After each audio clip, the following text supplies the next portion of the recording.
this is the question, then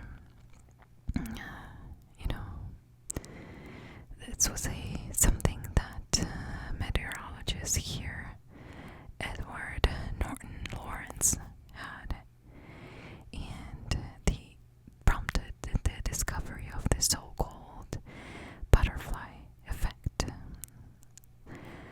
The idea is that given a world in which anything is possible, it can't be ruled out that the flapping of a butterfly's wings could give rise to an environmental catastrophe a few thousand miles away.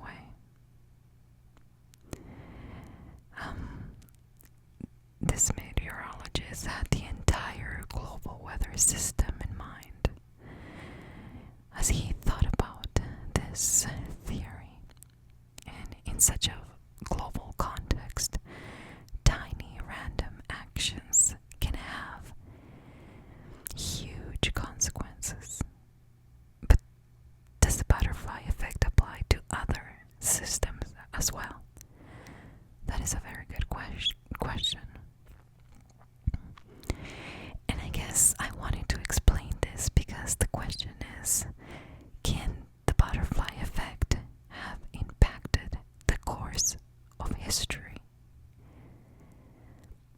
I mean, there's been many players in this world, decisions, many events.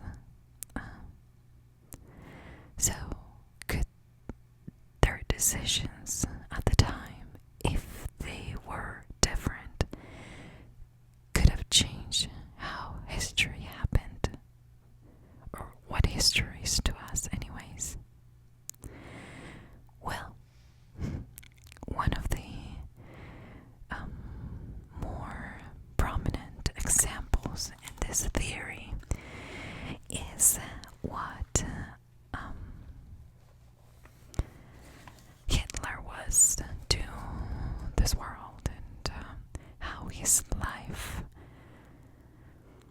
was spared so many times and allowed him to become what he was. I am not going to talk about what really happened because most of you know about World War II, and you probably had a very good history lesson in class. I'm a history lover myself, and I had really good teachers in high school, but I'm talking about amazing history teachers in high school. I actually had a couple throughout my junior high school years and my high school. They were all in the same building and we shared teachers, and I have to say that thanks to those teachers I enjoy so much not only history itself but the patterns and how a series of things that we change today will have an impact in what happens in the future. Some of them we will know the consequences, or we can assume what they are, and some other ones we have no idea. So I remember my 10th grade teacher. He was a guy that he talked about this effect.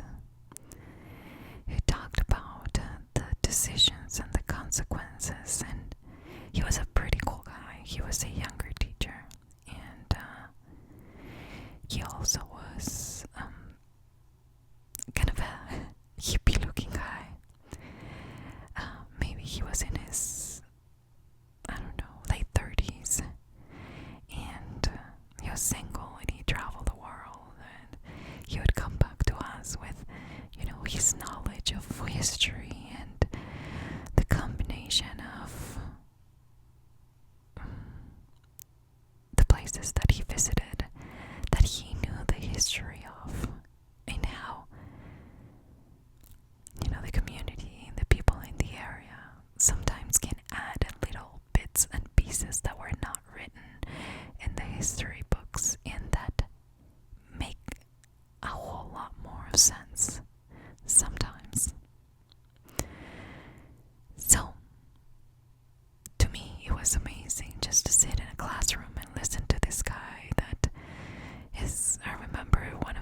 trips was to France, and how he would describe the different culture, and I think he had a big part of my passion for traveling and going into small towns and talking to, the people and learning from them. I think it's a curiosity that I got since I had this amazing teacher.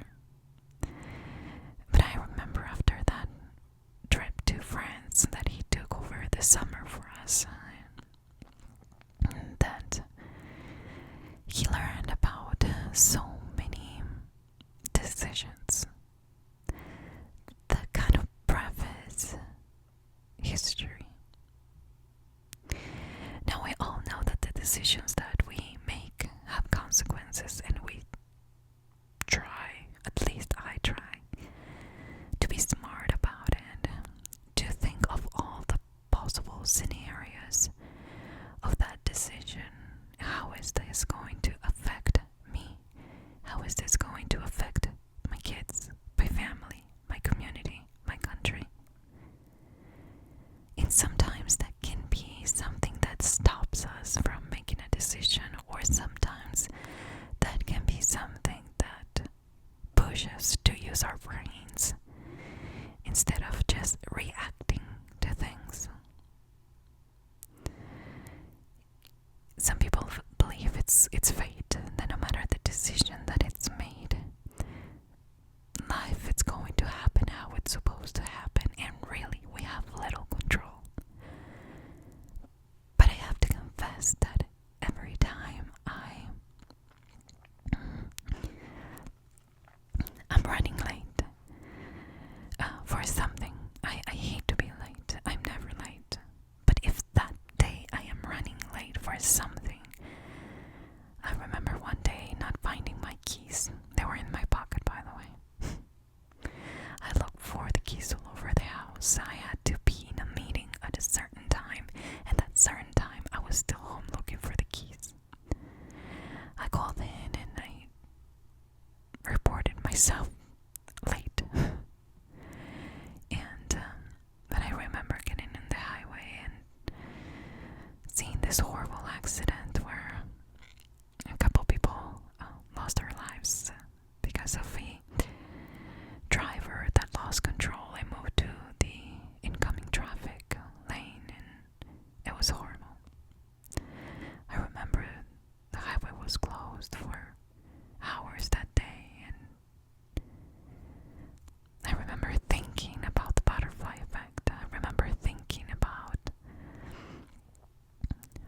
fate and how sometimes, because of not finding my keys in that particular day, it spared me of being there, experiencing the accident that happened 10 minutes earlier.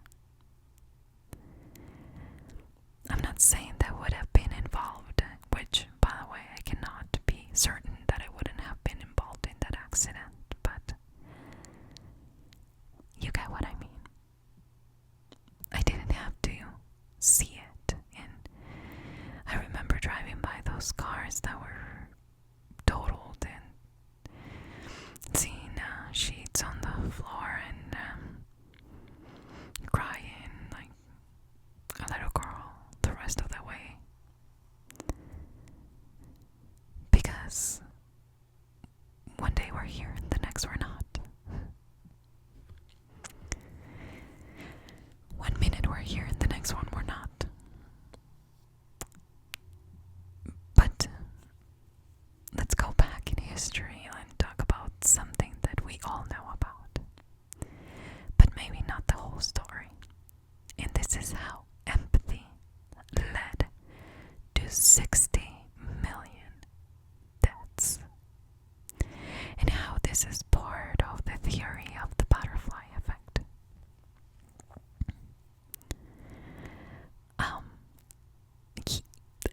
Oh gosh, I hate to say this, but I think that a good example of this theory is Hitler. Again, I'm not gonna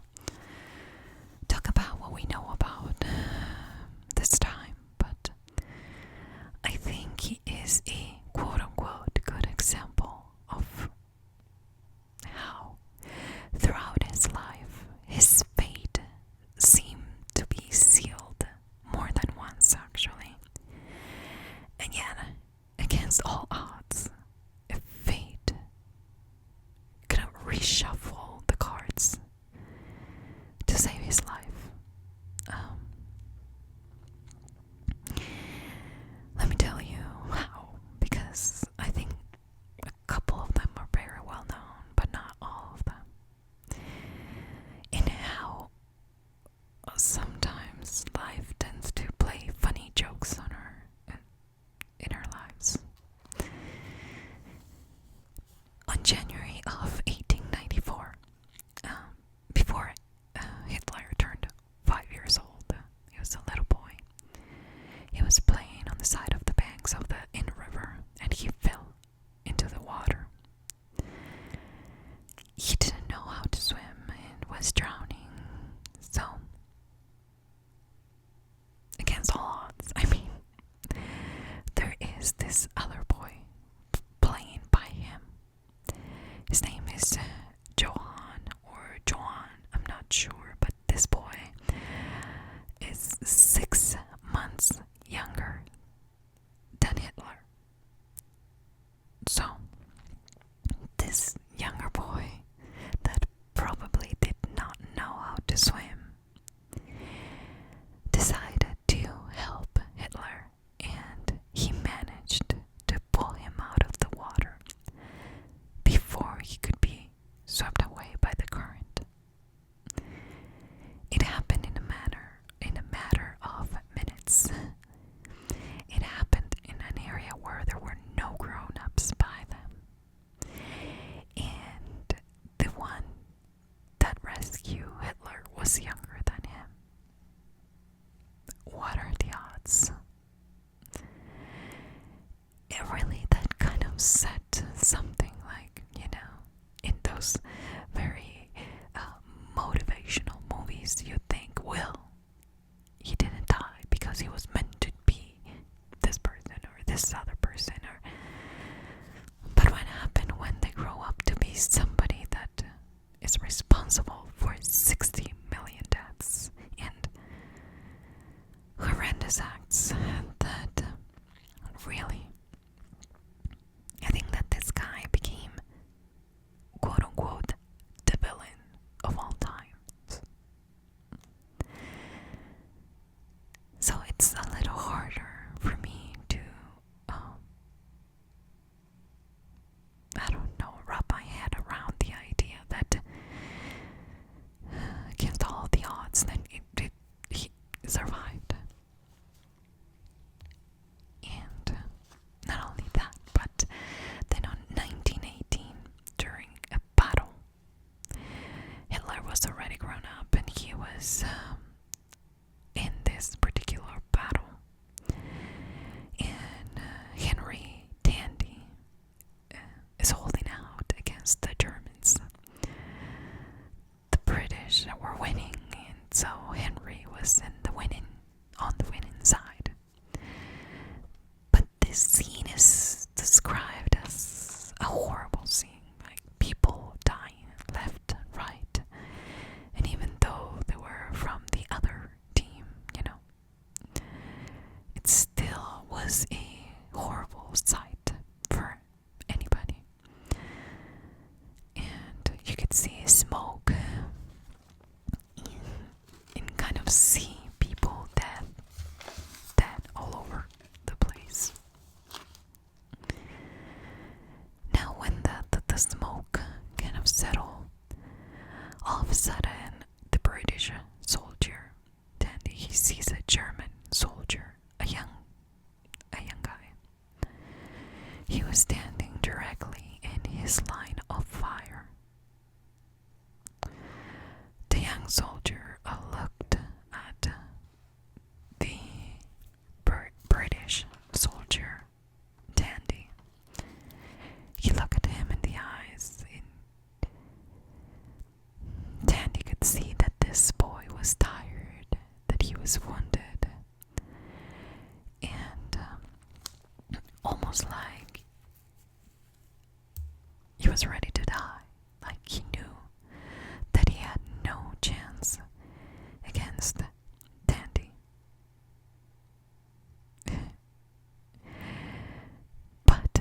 British soldier, Tandy, doesn't raise his weapon, though he actually puts it down.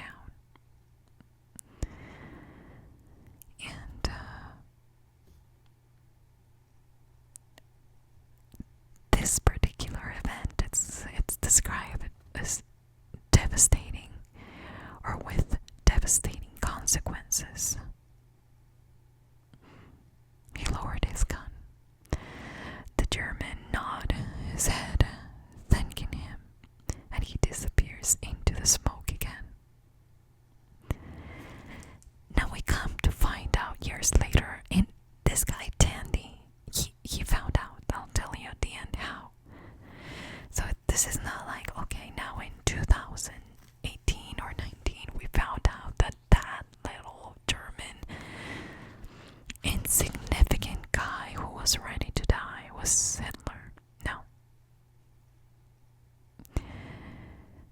This British soldier, while he's still alive and in the presence of Hitler, he would find out that he was the one that spared his life.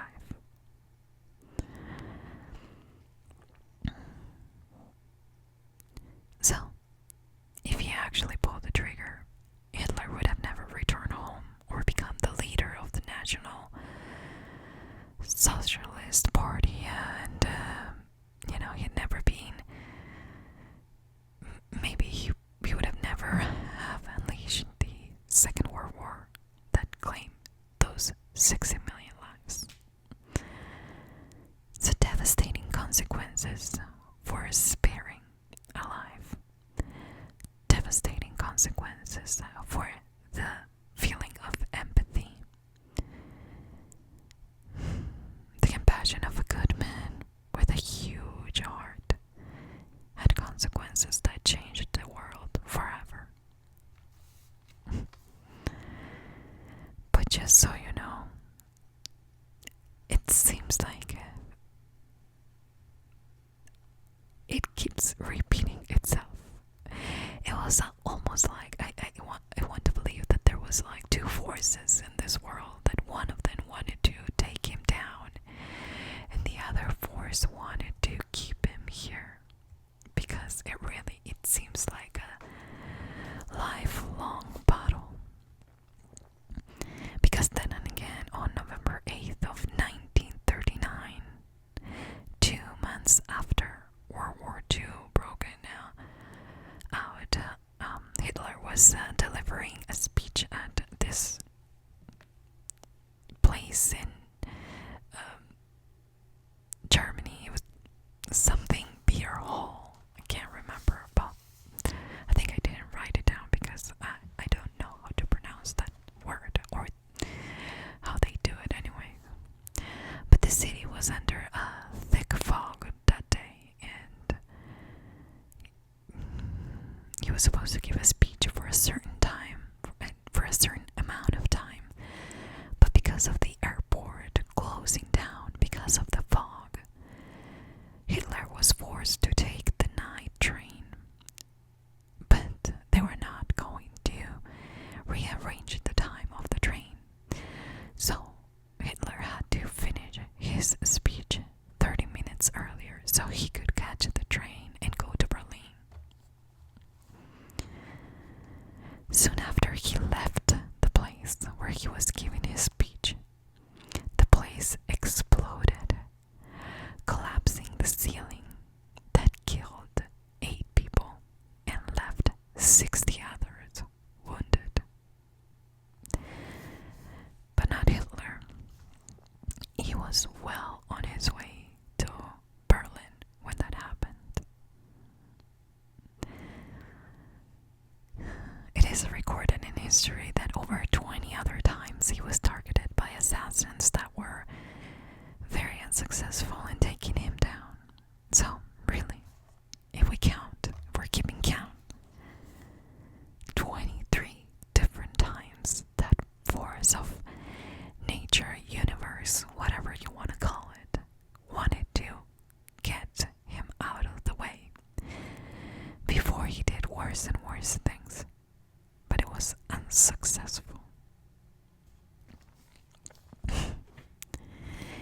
every single time that a person helped him, it was almost like it helped him become who he was, fulfill his purpose, no matter how evil it was.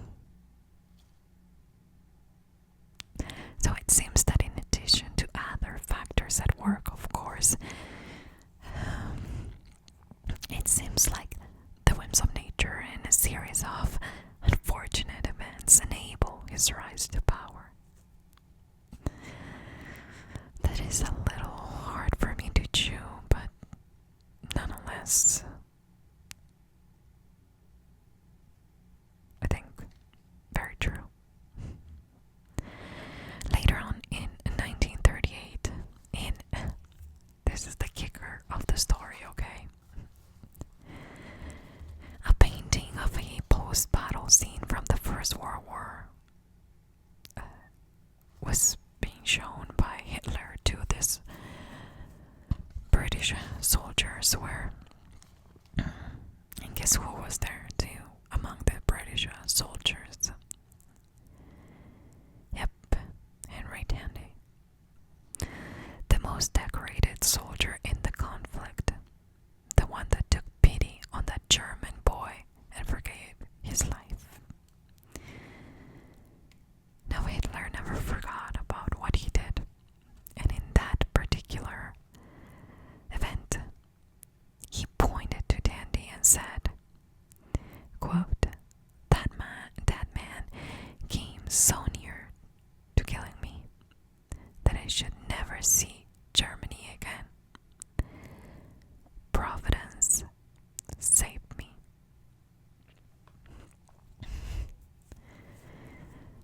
So that leaves us with today's unsolved mystery. What was it? Was it really providence? Was it human empathy? Was it the innocence of a child trying to lend a hand to another child when they were still too young to understand the dangers of trying to help somebody that is being swept away by a current in a river? Was it that Tandy had the best heart, and even though he was fighting for his country, he was fighting for what he believed in, he still had empathy, he still had values? Or was it the butterfly effect?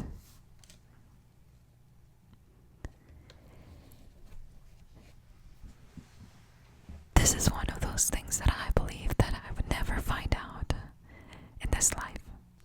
I don't know what you believe that will happen to you after you die. It is a fact. We're all going to. And I'm not here to tell you that you should believe in what I believe will happen after we die. But if you ask me, I think that in particular, this is the kind of mystery that science will never be able to explain. That this theories out there can give a needed explanation of why in the world was this guy meant to die in so many occasions and he survived. And most times because of the help of another human being that had no idea what he'd become. This is one of those things that I believe that whenever I leave this world, I'll understand a little bit better. But it is puzzling because of a personal thing that happened to me throughout my adult life. And I think it kind of ties down with the story. And it kind of will make sense to you why I believe that after I die,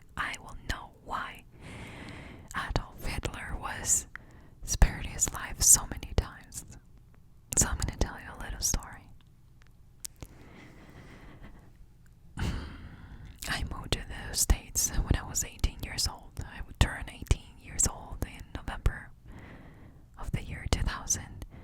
And I moved to the States in February of 2001, so 3 months later. I've always been very independent, and I've always been strong-headed, and I've always followed what my heart tells me. I've learned to manage it. I've learned to listen to my brain now that I'm older, but as a young girl, I didn't think I would act on things that I thought it made sense, and most of the time they did. I'm not saying that they didn't, and I think that I was blessed with good parents and good teachings, good teachers that helped me not be making the worst choices in the world. I could have taken worse choices than the ones that I've made. But while I was here in the States, I almost died. In 2 particular occasions. And if I count the time where I was back home, in 3 different occasions. The very first one, I was delivering my son. I was 16 years old, and I was pregnant with him. I think it was 120 pounds with a baby, 9 months pregnant, 120 pounds. And I am tall, and I have very heavy bones, and I am not a tiny little thing. But because of our very active lifestyles back home, and not having cars, and having to walk, and having to be active, I mean, it wasn't meant that I wanted to be thin even while I was pregnant. But just so you have an idea, when I started having contractions to deliver my son, I got to the hospital, and when I got there, it was time to get the baby out. I was 8 centimeters dilated, and when I got there, they told me, your son is in a position where we can't deliver him that way. We're gonna have to do a C-section. With under all the pain that I was the time, I really didn't care. I wanted something to make the pain stop, and they don't have the kind of pain medicine that they have here in the States, and especially not in the year 99. So, when they started to look for the anesthesiologist, the guy left the hospital. I'm not joking. The guy decided to go on lunch, and he was the one anesthesiologist that was in the hospital at midnight when I got there. I think I got there at 10:30, but at midnight when they determined that I needed a C-section. I remember they told my now husband, who back then it was my boyfriend, and my mom, they said, we don't know what to do. We're gonna have to try to get the baby out, but we are not sure if both of them will make it. What? I mean, I was a very healthy 17-year-old having a baby. And by the way, everything started because my son started having little, what they called heart attacks, while he was inside of me. And that was the hurry. He was in a bad position, and he was having this mini heart attacks that would stop his heart for a few seconds and then restart it. And they knew if they didn't get him out, I wasn't going to make it, and he wasn't going to make it either. So the anesthesiology never showed up. They took me to this delivery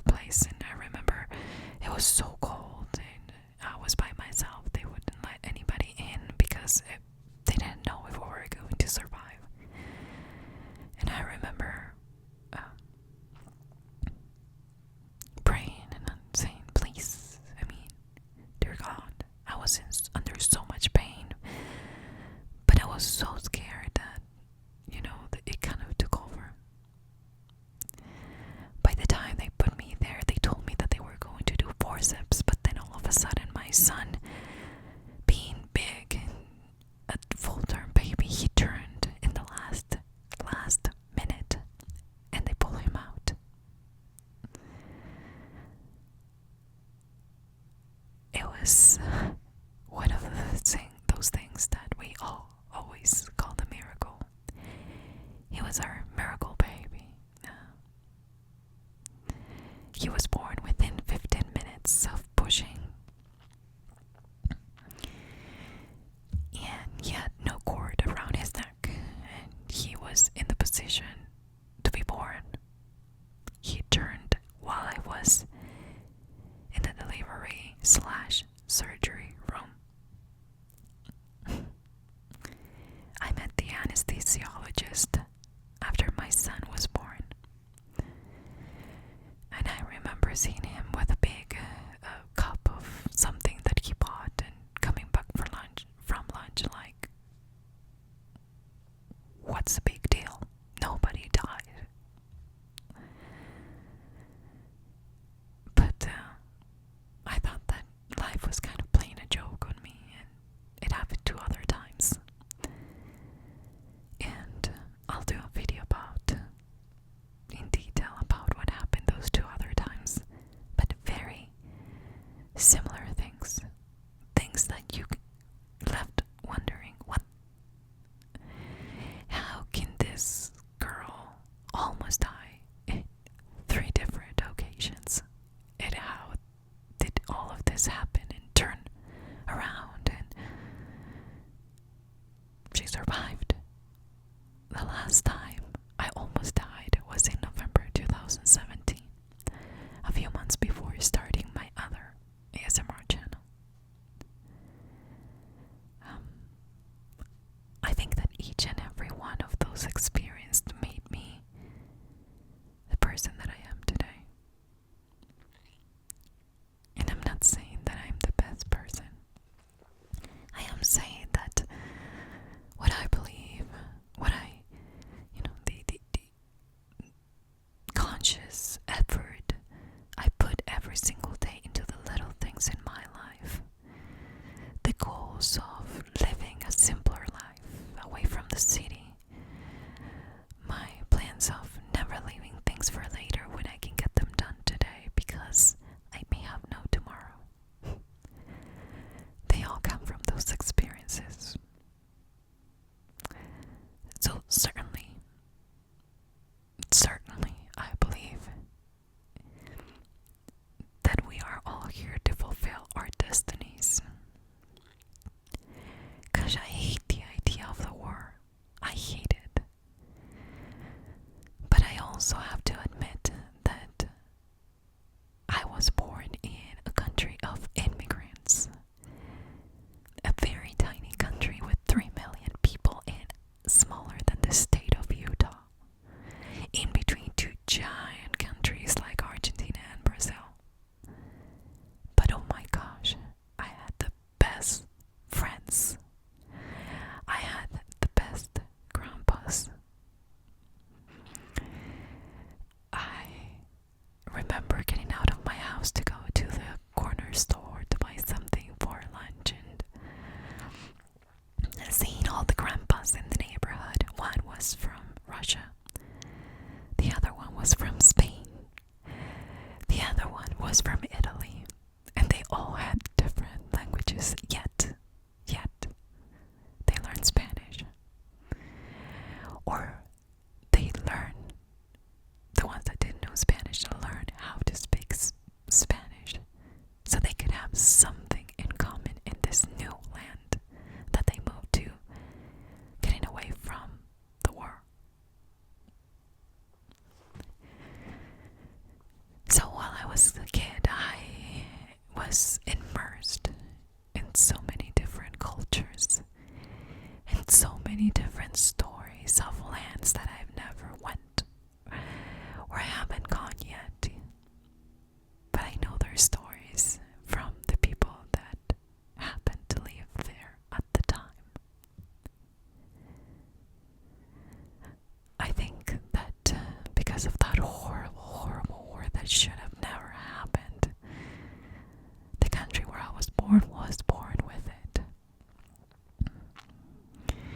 And we have diversity, and we learn to love diversity. We have white people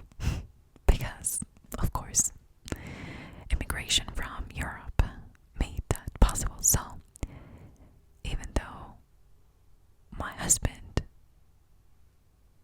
is from a third world country and speaks Spanish.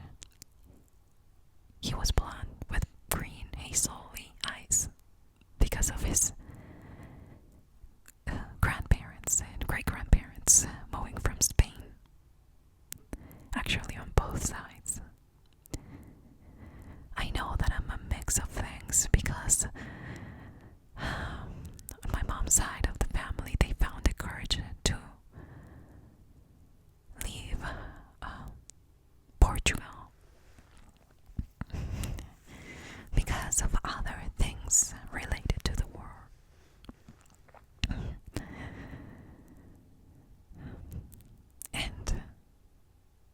And then they went to Brazil, and they stay in Brazil, and then they moved to Uruguay from where I'm from. And then they met my father's family, which it's a mix of Italian people and Portuguese people too, and Spanish. So I'm a big mix of Europe that happened to be born in a third world country where peace was found at the time. So as much as I hate what this guy did to the war, I can see the consequences, the horrible ones. I can see them clearly, and I've cried studying in school about them. I cried for nights. I remember I was pregnant. I was in my, I delivered my son in my junior year of high school, so I was a sophomore when I did the in-depth, what really happened there. But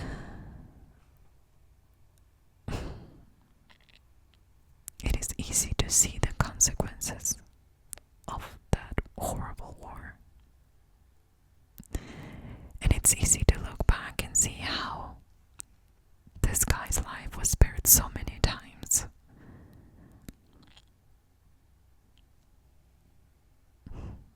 It's really an unsolved mystery. That this is, as I mentioned before, one of those mysteries that I'm not expecting to learn about before I die, because I don't think it's possible. But that leaves us with the question of that butterfly effect.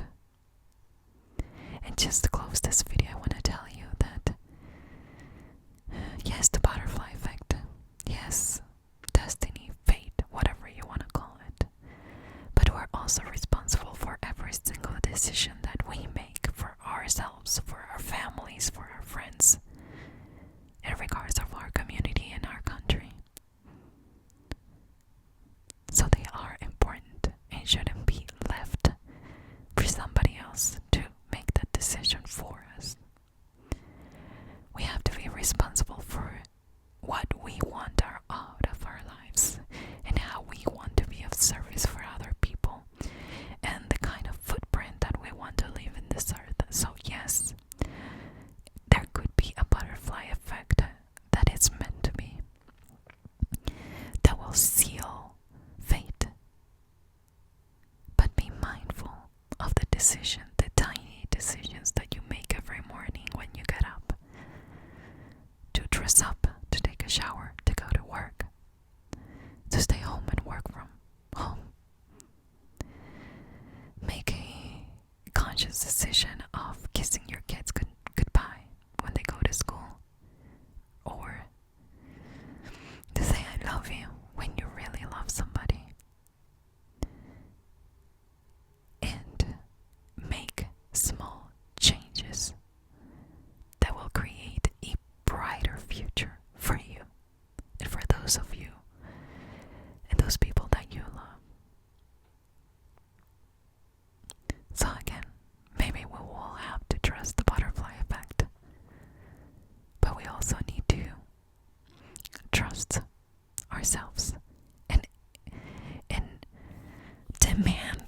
ourselves to be better and to make better decisions in order to help that butterfly effect. Thank you so much for being here today.